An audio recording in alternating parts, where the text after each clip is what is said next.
अल्लाह साईं तू रहम कजा खैर कर। आई हेडा वाइडी थोड़ो दुनिया जहान के बडिस त मुल्क में थे छा तो का खबरचार अथी त थियो चाहे। अल्लाह खैर करे मासी पापुल छा थियो आहे। हाय तो वारो भा हाय आई बेचारो रक्त गाड़ी तो वडी अस्पताल ताई पोतो तई अदी।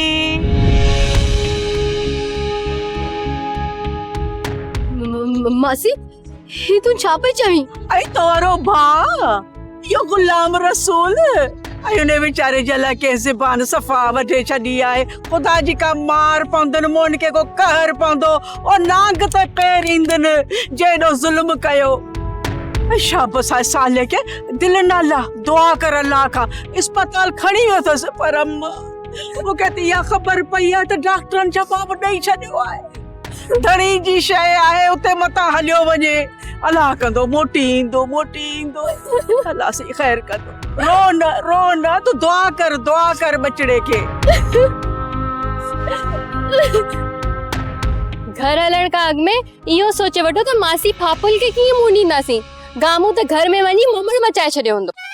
मुंह ते त उहे मासी पापुल भाइयूं खाईंदी आ। तहां त वरी बि हूं त सुंद वारियूं आहियो। मां त निंधड़की मूंखे तो घुटो ॾेई मारे छॾींदी। पाण मासी पापुल सां का ॻाल्हि मञींदासीं कोन। हूअ बि चरियो आ केर मञींदो त असां हुन सां का हरकत कई आ। उनजी ॻाल्हि ते उनजी मां ई एतबार न कंदी त ॿियो कोई यकीन कीअं कंदुसि। गामू चक्कर खाई किरियो न धक लगोस। धक त वाकई लॻो थस। धूड़ वञी पाए। मासी पापुल केड़ी पुलिस वारी आ जो असां के बदराए छॾींदी। हाणे हलो त गाह खणी हलो। मुंहिंजो शेरू वीचारो बुख ते हूंदो ऐं मुंहिंजो इंतजार कंदो हूंदो। हाय तुआरो शेरू एॾो प्यारो आ त दिल चवंदी आ काश मुंहिंजो हुजे आ। बस हाणे घर हल।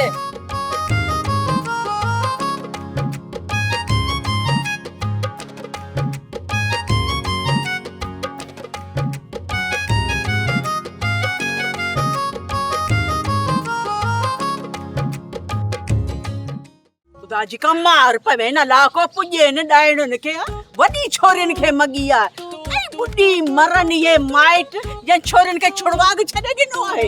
आई अच तुझे मथे लगियल पर तो के लाचार केड़ो पियो हो जो मथे में वनी लगो आई। अम्मा असल में गालिया त हो मगे वण थी वन ते खेले वणन थी मां लाई मारी तो गावन में वण वणा न थियो तो वनी सजो पंजो पान के खत्म कराए वणन सुठो को पुजान जिसने जो हशर छाती कया ए मुझे सता मन को पुछ रही हशर कयो। वेरुन जी वस्ती वेरुन जी वस्ती। सब्सक्राइब कयो असांजो ऑफिशियल यूट्यूब चैनल सिन टीवी HD ड्रामा ऐं वधीक अपडेट लाइ बेल आइकन खे क्लिक करियो।